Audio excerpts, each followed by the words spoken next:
নমস্কাৰ বন্ধু বান্ধৱীসকল, স্বাগতম জনাইছোঁ জব নিউজ আছাম ইউটিউব চেনেলৰ নতুন এটা ভিডিঅ'লৈ। আজি আমি এই ভিডিঅ'ত অসম চৰকাৰৰ আহিবলগীয়া চাকৰি পৰীক্ষাৰ বাবে অতি গুৰুত্বপূৰ্ণ কিছুমান প্ৰশ্নৰ উত্তৰ আলোচনা কৰিম।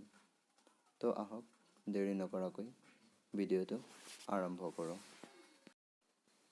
প্ৰথম প্ৰশ্ন, উত্তৰ পূৰ্বাঞ্চলৰ সৰ্বপ্ৰথম মেডিকেল কলেজ কোনখন? উত্তৰ Assam medical college. Assam medical college উত্তৰ পূৰ্বাঞ্চলৰ সৰ্বপ্ৰথম মেডিকেল কলেজ। দ্বিতীয় নম্বৰ প্ৰশ্ন, কোনে 2023 চনত অসমীয়া ভাষাৰ বাবে সাহিত্য অকাডেমী বঁটা লাভ কৰিছে? উত্তৰ ৰুথিনানন্দ নাথ গোস্বামী। ৰুথীন্দ্ৰনাথ গোস্বামীয়ে 2023 চনত অসমীয়া ভাষাৰ বাবে সাহিত্য অকাডেমী বঁটা লাভ কৰিছে।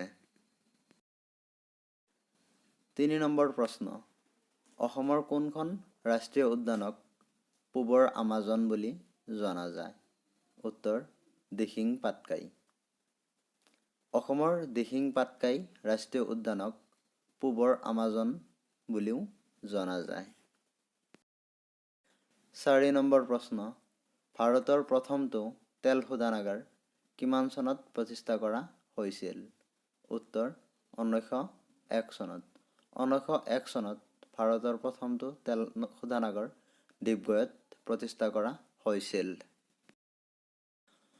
5 নম্বৰ প্ৰশ্ন, পানীদিহিং চৰাই অভয়াৰণ্য অসমৰ কোনখন জিলাত অৱস্থিত? উত্তৰ শিৱসাগৰ। শিৱসাগৰ জিলাত পানীদিহিং চৰাই অভয়াৰণ্য অৱস্থিত। 6 নম্বৰ প্ৰশ্ন, সূৰ্যৰ ৰশ্মি পৃথিৱীত আহি পাওঁতে কিমান সময় লাগে? উত্তৰ 8 মিনিট। সূৰ্যৰ ৰশ্মি পৃথিৱীত আহি পাওঁতে 8 মিনিট সময় লাগে। 7 নম্বৰ প্ৰশ্ন, কোনগৰাকী বিখ্যাত বিজ্ঞানীয়ে আপেক্ষিকতাবাদ আৱিষ্কাৰ কৰিছিল? উত্তৰ এলবাৰ্ট আইনষ্টাইন। এলবাৰ্ট আইনষ্টাইনে আপেক্ষিকতাবাদ আৱিষ্কাৰ কৰিছিল। 8 নম্বৰ প্ৰশ্ন, ৰোমিঅ' আৰু জুলিয়েট নামৰ নাটকখন কোনে ৰচনা কৰিছিল? উত্তৰ উইলিয়াম শ্বেক্সপিয়াৰ। উইলিয়াম শ্বেক্সপিয়াৰে ৰোমিঅ' আৰু জুলিয়েট নামৰ নাটকখন ৰচনা কৰিছিল। 9 নম্বৰ প্ৰশ্ন, মাটিকালিৰ হিচাপত আটাইতকৈ সৰু মহাদেশ কোনখন? উত্তৰ অষ্ট্ৰেলিয়া।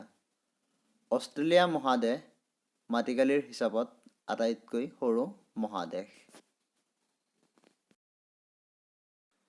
10 নম্বৰ প্ৰশ্ন, আমেৰিকা যুক্তৰাষ্ট্ৰৰ প্ৰথম ৰাষ্ট্ৰপতি গৰাকী কোন আছিল? উত্তৰ George Washington. George Washington America যুক্তৰাষ্ট্ৰৰ প্ৰথমগৰাকী ৰাষ্ট্ৰপতি আছিল। 11 নম্বৰ প্ৰশ্ন, প্ৰথম বিশ্বকাপ ক্ৰিকেট কেতিয়া অনুষ্ঠিত হৈছিল? উত্তৰ 1975 চনত। 1975 চনত প্ৰথম বিশ্বকাপ ক্ৰিকেট অনুষ্ঠিত কৰা হৈছিল। 12 নম্বৰ প্ৰশ্ন, কিমান চনত অসমত কটন কলেজ স্থাপন কৰা হৈছিল? উত্তৰ 17 মে' 1901 চনত।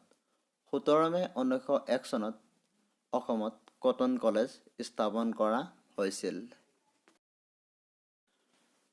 13 নম্বৰ প্ৰশ্ন, বৰনদী বন্যপ্ৰাণী অভয়াৰণ্য কোনখন জিলাত অৱস্থিত?